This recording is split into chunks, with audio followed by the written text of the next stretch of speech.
Hi, I'm Cherie Sampson, and I'm a co-worker from Chapter 661 in Annapolis. And this is a follow-up to my previous video where I was talking about making sleeping mats for the homeless out of plastic grocery bags. I learned about this from my friend Caitlin out of the Frederick chapter, and I really need to thank her for that. So today we're going to go step by step on how to make a sleeping mat. Now, this is a completed sleeping mat. As you will see, we have this is the strap that goes around it so that the person can wear it across their chest. There are cinches here. This is, you roll the mat up like a sleeping bag. So there's 2 cinches on each side, which just holds it together. And this is the mat. We're not going to be able to get it, you won't be able to see it all, but this one's about 2.5 to 3 feet wide and about 6 feet long. And you'll be able to see how there's some cushioning here. It has, there's some ventilation. It's made out of plastic, so it shouldn't attract any bugs or vermin, hopefully. And just make the person a little bit more comfortable. First thing that you'll need are a couple tools. You're going to need either scissors or a rotary cutter along with a mat. And you will also need a size Q crochet hook. I will leave links to these items in the video. Now, the most important thing you have to start off to do is to collect bags, and you want clean, recyclable bags, grocery bags that you get from the store. The bags that you get your newspapers in or the produce really are not usable. You need the actual grocery bags. Once you get the grocery bags, you need to make sure that they're nice and straight. And you can, if you're cutting by scissors, you can only cut about 4 at a time. If you're going to use a rotary cutter, then you can cut about 10. Please use caution if you're using a rotary cutter. If you've never used one before, I suggest that you start with the scissors because it's very dangerous using the rotary cutter. So, first thing that you want to do once you've made your pile and straighten them out is to cut the bottom seam off. Then you want to cut off the handles.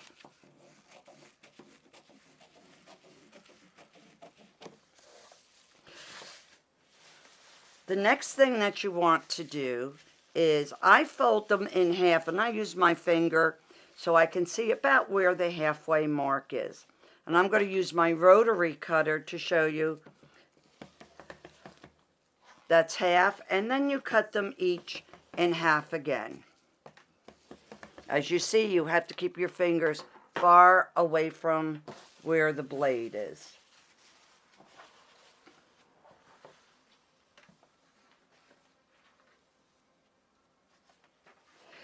Now that you have these loops, you'll get 4 loops per bag. So here we have 8 loops. And what you want to do is you want to store them until it's time to make ploughing. And what does that mean? You can either store them in a plastic bag such as this. And you can get some of these bags at a dollar store. This is a gallon size bag. And you just stick them in here and you can put a lot in one bag because you just fill it up until it's so tight, and then you squeeze out all the air and seal it. Now, the other way, if you are planning on just using the plarn for yourself, the only thing that you need to do is stick it right inside a bag.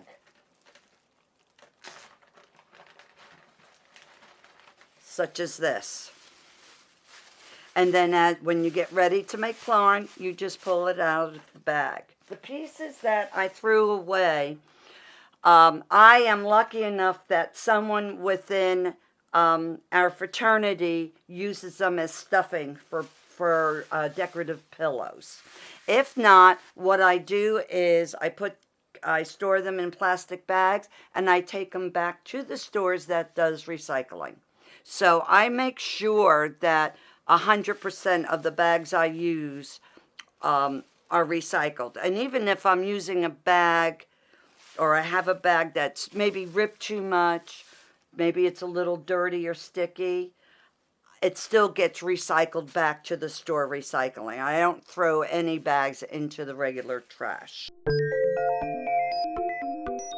Okay, the next step we're going to do now is make plarn.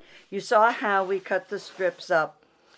And in this case, I had different color bags together. And you most definitely can make your sleeping mats multicolor. You could also separate your bags so that your plarn or your strips are all the same color. These happen to be purple, raven colors. Go Ravens. Okay, so now what you do is you take, if you have a bag that's stripped like this, you're not going to use it. You're going to put it in the pile that goes to the grocery store. So now let's see. So here's your first piece, and here is your second piece. And what you do is you make a T. And as you go along, you'll find you don't have to make your T's as big, but you'll take the right hand, the loop go inside what's in your left hand, and pull it together. Sometimes it needs some help. There you go. You have a piece here that's sticking up. Sometimes that happens. All you do is just cut it off. So you keep doing this, and you keep doing it. It's a good thing to do when you're sitting in front of the TV. Now you'll see that because I've been doing this for a while, see how short I'm making it, and I'm just pushing it through. The one thing you need to make sure is that this stays straight, because if you end up making, I'm going to try and do this the wrong way.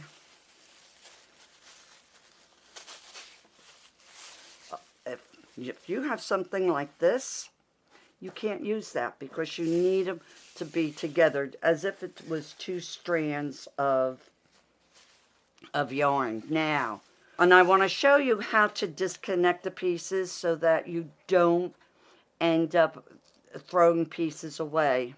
I'm hoping that you can see this. If you turn this over, you can see where the two ends went into the middle. And if you just pull at these two ends, your knot loosens up. Now, if you're not as tight, you're going to have to work at it a little bit harder. So just make sure that is straight. Remember that you are doing your T,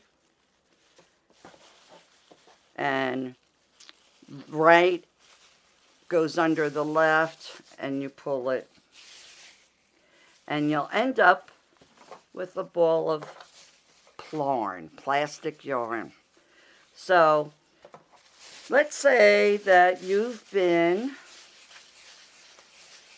crocheting for a while, and this is the end. It's like, uh-oh, what do I do now? Because you need to attach more on. Here's your extra ball of yarn that you made. And what you do is the same way as you loop them. Put the right through what is attached to your mat, and then you just put your whole ball of yarn through it, making sure everything is taut and it's done. So that's how you make your plarn. How to crochet a sleeping mat. You need a Q size hook. You can see it's pretty big. You'll be making a chain first. You can leave a tail on because you can crochet that in when we finish off the mat, or if you're talented enough, you can actually make this start the part of your chain. So what you're going to do is, I normally crochet about 40 chains, because you want the mat to be 2.5 to 3 feet wide. You must chain loosely, and that seems to be the hardest part. So I'm just going to crochet a few here, and I always crochet an odd number, and I'll explain that to you in a minute. It just has to do with the making sure you have the right amount. So far I have 1, 2, 3, 4, 5, 6, 7, 8, 9, 10, 11. How's that for being perfect, huh? All right. So now what you're going to do, you're going to start doing single crochets. And you're going to start in the second chain from hook. Here's the hook. Here's your first crochet. And here's your second crochet. So you're going to do a single crochet. You go in through the top, come through. All right, so now that's your first single crochet.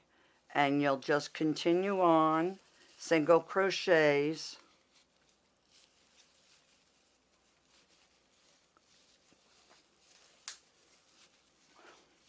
For those that don't know how to crochet at all, if you can find someone to teach you how to make a chain and a single crochet, you'll be able to make this mat. Those are the only 2 stitches that we use. All right, I'm almost to the end here. And also know your first 3 rows are the hardest. That's just the way it is. So here I have my chain, and I have 1 row of single crochets. So now I'm at the end of the row. I'm going to chain 2. So there's 1. There's 2. You're going to turn your work over, and you're going to single crochet in the second single crochet. These are your chain 2, your first single crochet. Here's your second single crochet. So you're going to go in through there, and you're just going to crochet through to the end of the row. Now, be careful when you're crocheting, because if you're not paying attention, you'll only grab the top piece of the plarn instead of the entire 2 pieces.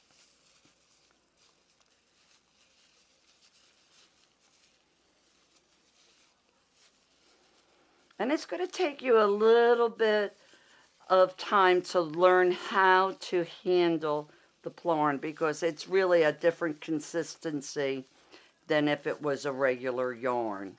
The differences between regular yarn and the plarn is the weight, the thickness of the plastic, and how wide it is.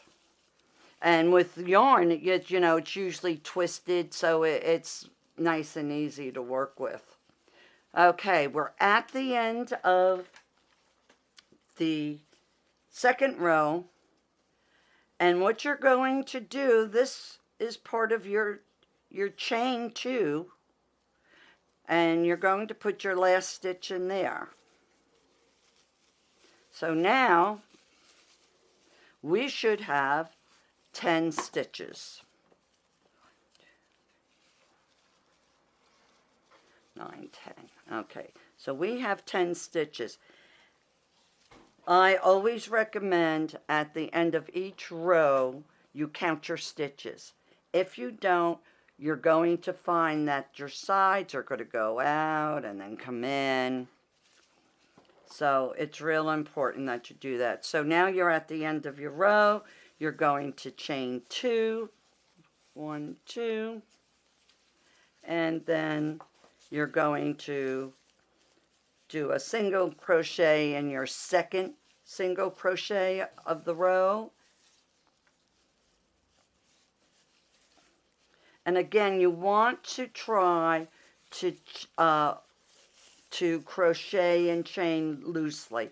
And one of the ways that I tend to do that is you'll see how I'll sometimes be bringing my plarn up here to this part of my hook. You can see it's thicker than the rest of it.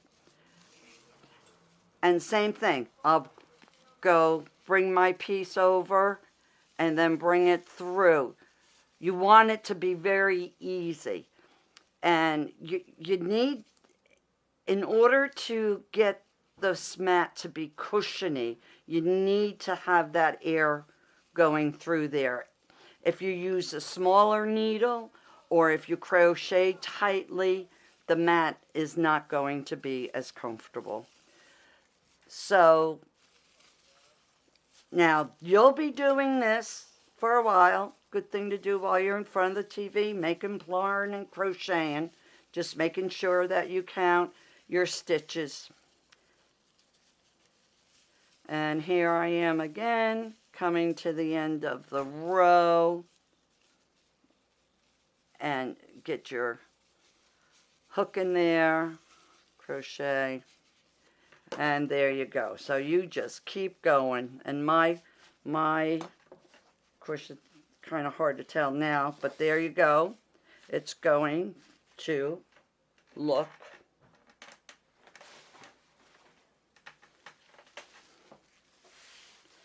more like this. As you can see, this has several rows in it already, and it has a nice straight line there, and it has a nice straight line there. So you can see I ran out of plarn, so what I'll be doing is, as I showed you earlier, I'll be connecting, I'll make another roll of plarn and connect it and just keep going. In our next step, we're going to trim the mat. At this point, you have your mat 2.5 to 3 feet wide, and you have it 6 feet long. And you've just finished crocheting the last row at the top of your mat. Now you need to trim the mat off.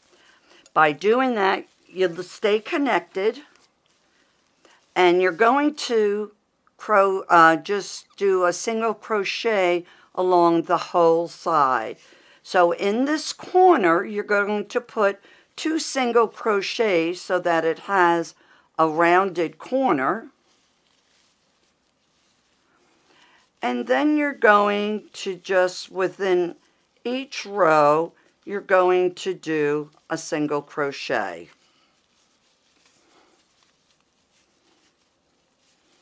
And then you'll just go on down to the bottom.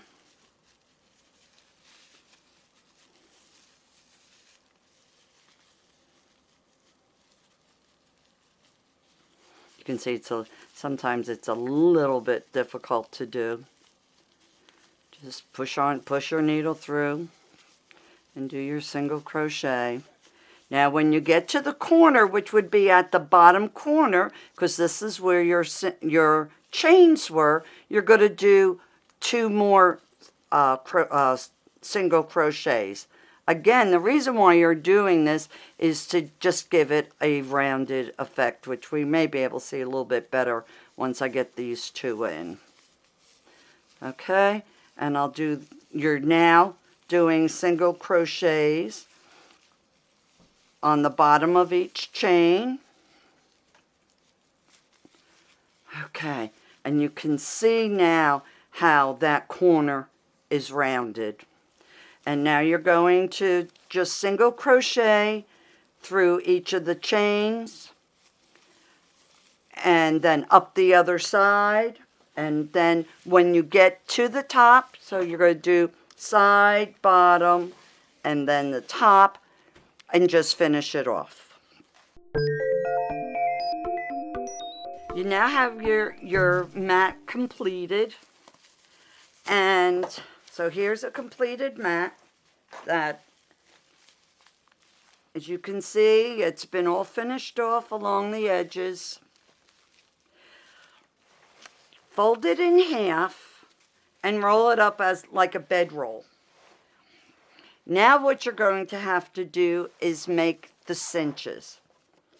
In order to do that, you're going to single crochet, you're going to chain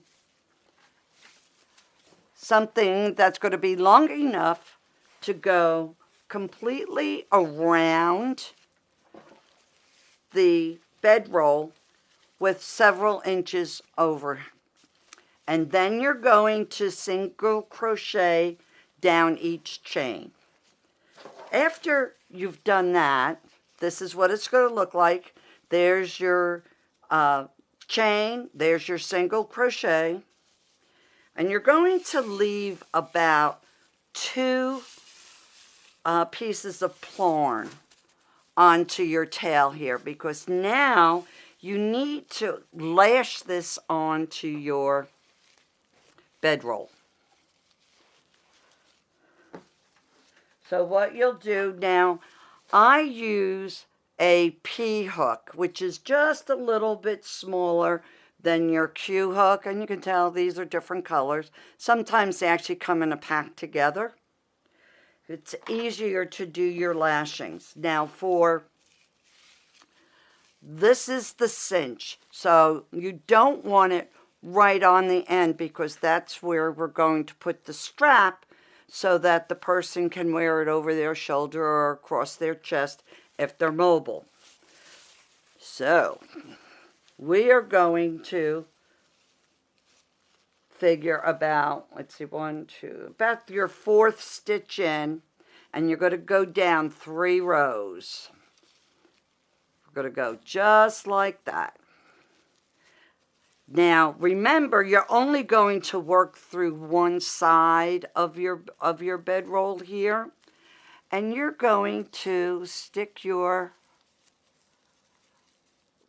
smaller needle through there, pull it through,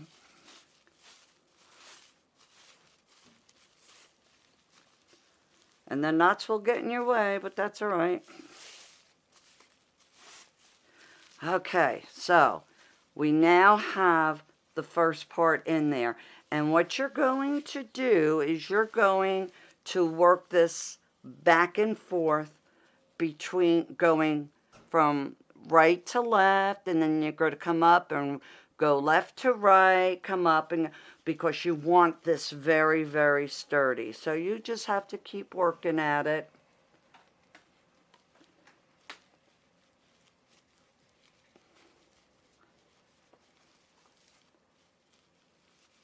And bring it up through 2, and then there you go. So I know this is a little bit long, but you're going to want it like that. So I got it through this stitch. Now I'm going to want to bring it back. This is like sewing. Almost, yep. Yes, this is almost like sewing. And if you've done any, let's see, look, I don't know what to equate this to, but, you know, it's just going in and out, and there's no right way or wrong way of doing this, The one thing you want to make sure is that it is sturdy enough to be carried. All right.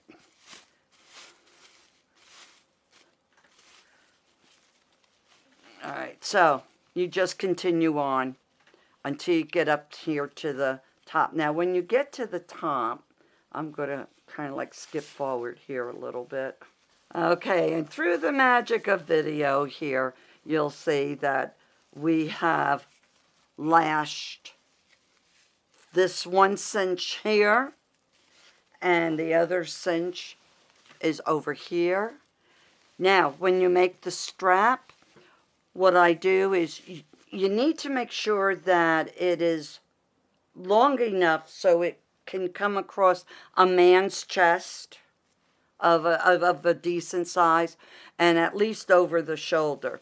So crochet, and then just find someone to measure it on, and then with this you crochet on both sides of the chain, where on the cinches you only crocheted on one side, and you lash the same way, except that the lash then goes on the end piece.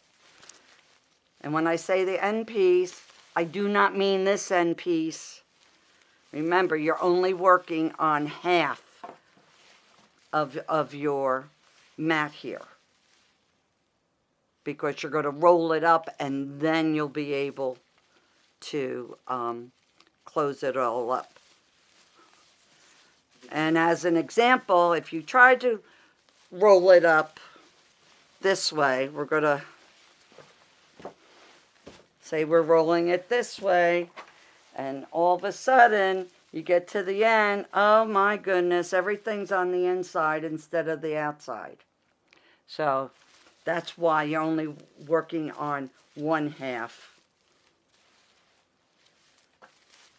And you roll up from the opposite side. And that's it. That's how you make your mats. Just remember, it takes between 500 and 700 mats to make, 500 to 700 mats to make, bags. It takes between 500 and 700 bags to make one mat. Now, this mat is made just of all bags from one particular store. I'm a little anal like that. I like my colors to match. Or you can make it a multicolor. You know, randomly cut your bags and make your plarn that way. And you'll have a very colorful bag. So whatever floats your boat. But,